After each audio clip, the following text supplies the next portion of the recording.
Eliza Hawkins, a beacon of relentless truth in a world of shadows, disembarked from the old rattling bus into the quiet life of Lewiston, Maine. She was tall and willowy, a scattering of freckles across her face, her eyes holding an odd mixture of determination and vulnerability. The wounds of her past had carved a caution into her spirit, deep and wide as a canyon. Her heart echoed with the whispers of paranoia, of fear honed to a fine edge by countless investigations. But this did not weaken her, it only galvanized her persistence. Lewiston, cloaked under the morning fog, lay with its weathered homes and quaint shops, exuding a quiet charm. It was a typical New England town, steeped in history and rich with community.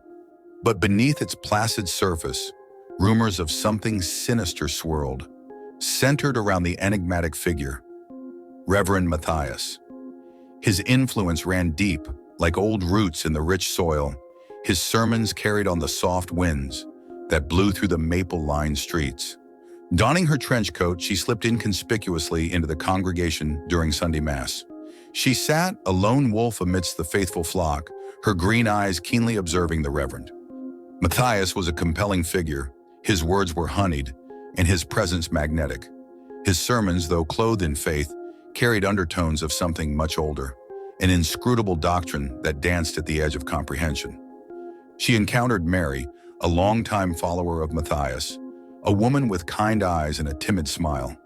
"Reverend Matthias, he's been a blessing for Lewiston," Mary explained, her hands clasped tightly around her rosary. "But the late-night gatherings?" Eliza probed, her gaze unwavering. Mary paused, a shadow of discomfort crossing her features. "We pray for salvation, dear. That's all," she said, her voice barely a whisper.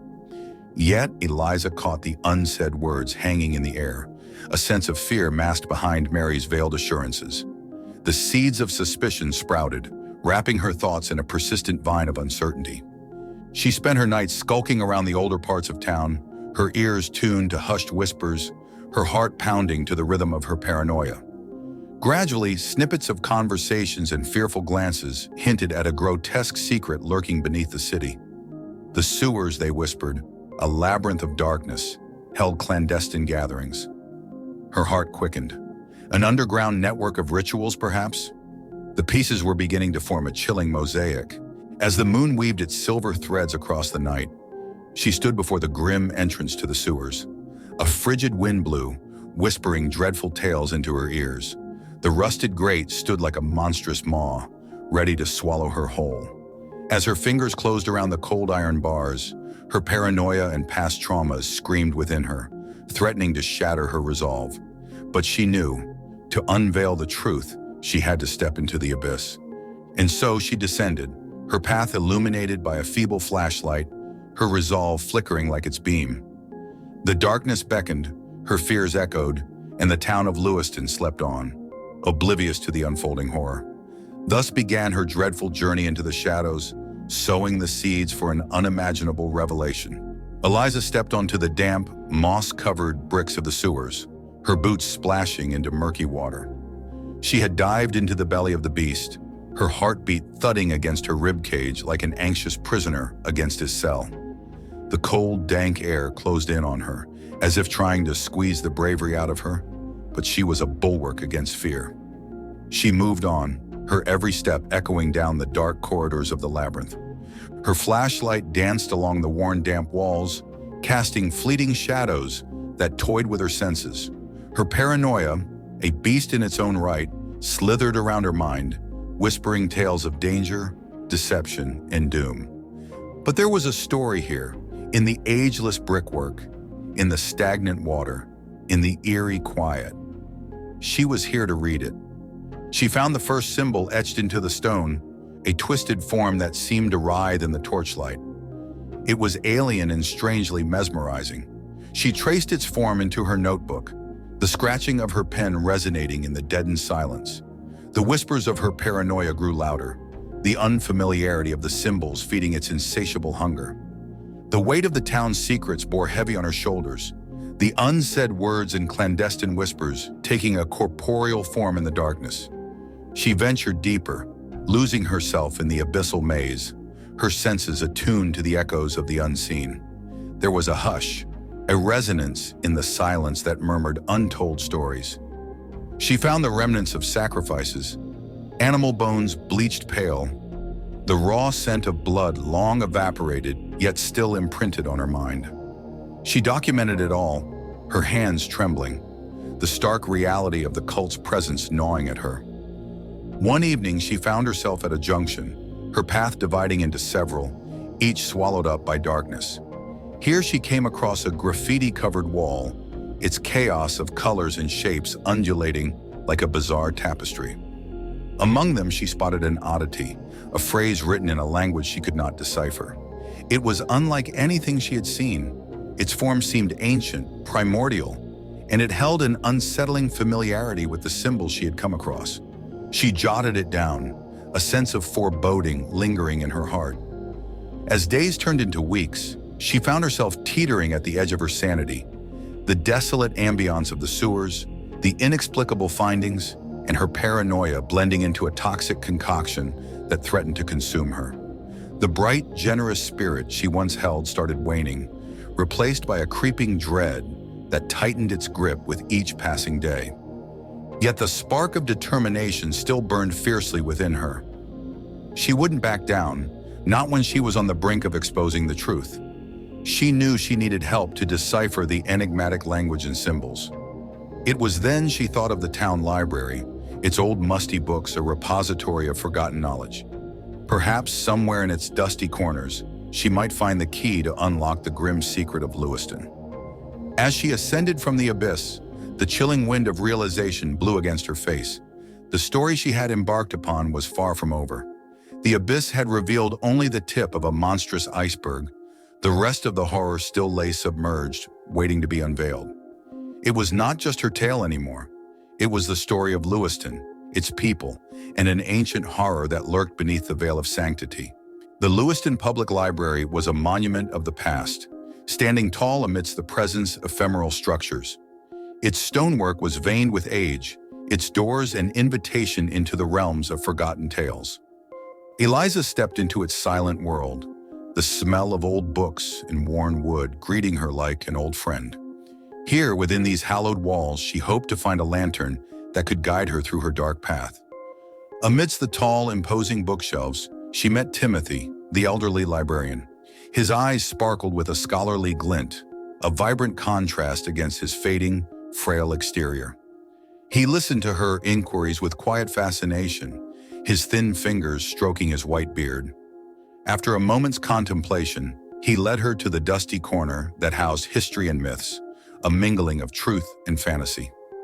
She dove into her research with a resolute mind, poring over tomes of forgotten languages, cryptic symbols, and ancient cults.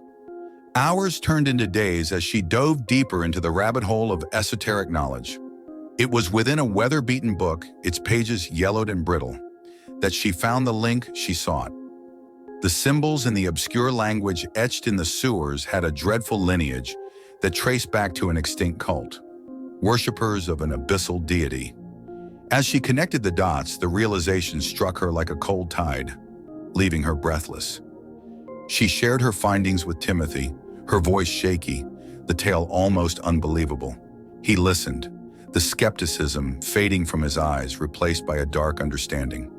He told her of old stories passed down through generations, whispers of a cult that had once plunged Lewiston into madness and fear. He confessed that many chose to forget, burying the past deep beneath the town's consciousness. Yet it seemed the past had a dreadful way of resurfacing. The parallels between Matthias's sermons and the ancient cult's practices were alarming. She found herself caught in a nightmarish reality. Was Matthias leading a revival of the forgotten cult, using his influence and the town's faith as a veil? The walls of the library seemed to close in on her, the whispers of the ancients echoing in her mind.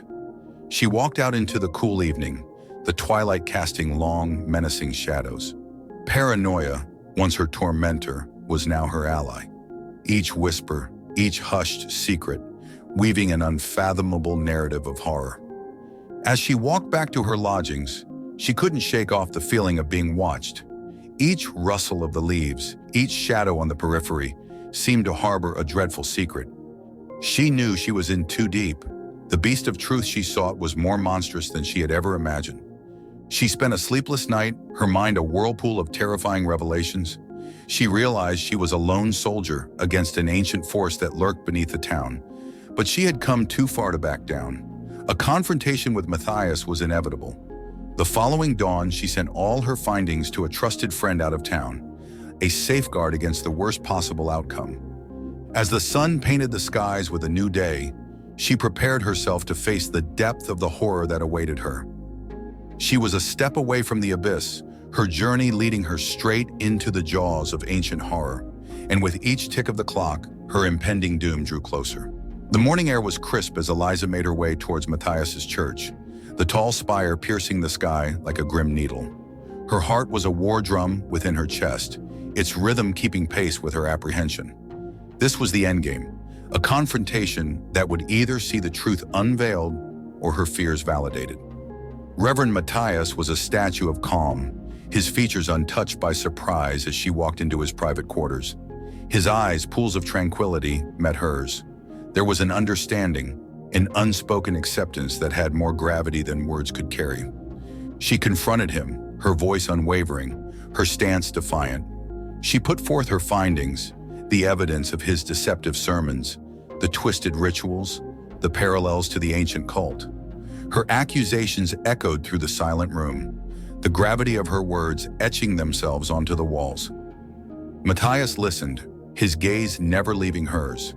The silence that followed was a tangible entity, filling the room with a palpable tension. When he finally spoke, his voice was as calm as a still lake, his words rippling through the silence. He didn't deny the accusations. Instead, he confirmed them, his confession falling from his lips like lead weights. He was the mortal conduit for the ancient deity, the steward of its looming return. His sermons, his influence, all were weaves in a grand tapestry of resurrection, his followers unknowingly adding threads to the looming horror. The revelation hung in the room, a ghost of a truth too horrifying to accept. Eliza found herself trapped in her worst nightmare, but she stood her ground, her spirit refusing to be snuffed out, even as the inevitable doom was laid bare. Matthias, with a flicker of what could be regret in his eyes, triggered the final act. A ritualistic sacrifice, a tribute of a persistent seeker, the final piece in the resurrection puzzle. She could do nothing but watch as the floor beneath her gave way, an abyss opening its jaws to consume her. In her last moments, she reached out to the world outside the church, her mind sending a silent prayer to the people of Lewiston.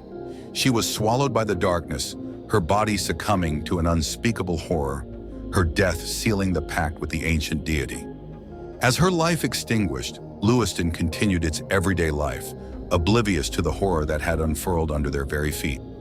Matthias returned to his congregation, his sermons carrying an undercurrent of a dreadful triumph. The townsfolk listened, their eyes wide, their souls unknowingly tied to a creature from the depths of time. And so, the tale of the young journalist came to a close, a saga of bravery and an insatiable thirst for truth that plunged her into the maws of an unimaginable horror. Her journey was a testament to her indomitable spirit, her death a tribute to the relentless pursuit of truth, and her tale a reminder of the ancient horrors that lurk beneath the veil of reality. Thank you for tuning in. If you enjoyed our content, show your support with a like and subscribe, and stay notified by hitting the bell icon. Expect more cosmic horror from Eldritch Tales Factory, and feel free to explore our other stories. See you in the next video.